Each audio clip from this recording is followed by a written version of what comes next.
Hey guys, alright, in this video I want to talk about the Gary Yamamoto Senko, probably one of the most popular worm stick style baits out on the market. I want to show you a couple different ways that I like to rig my Senkos. These baits are so versatile, there's a million different ways, but here's a couple of the most popular.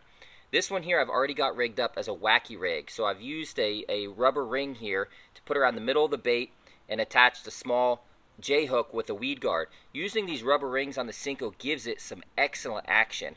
You can see it's got really good bounce to it. These baits have amazing scent, so that's one way that's very popular and versatile. It's just a simple wacky rig.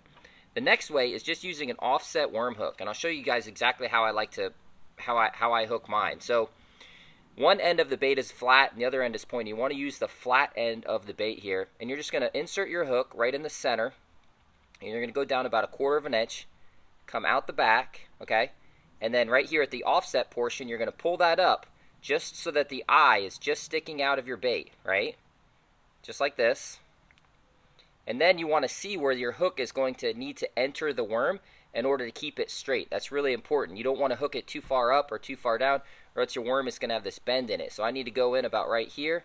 So I'm going to push my hook in, come right out the top. Okay, now it's nice and straight.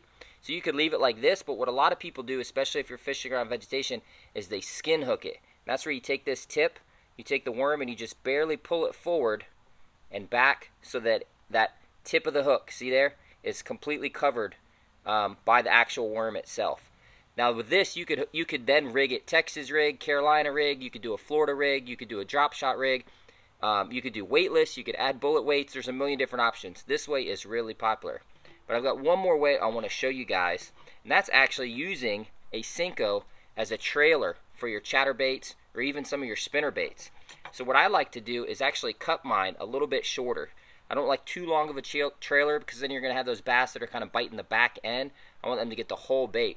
So most Senkos here have the egg sac, right, which is that middle portion. I'm going to cut it right there at the egg sac, okay?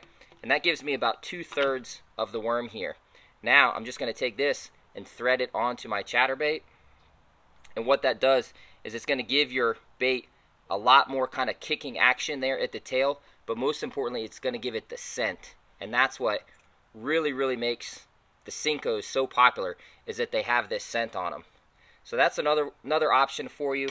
Again, these are the Gary Yamamoto Senkos. They're immensely popular. They've been catching fish for years. I fish with them constantly, and you should too. They're awesome.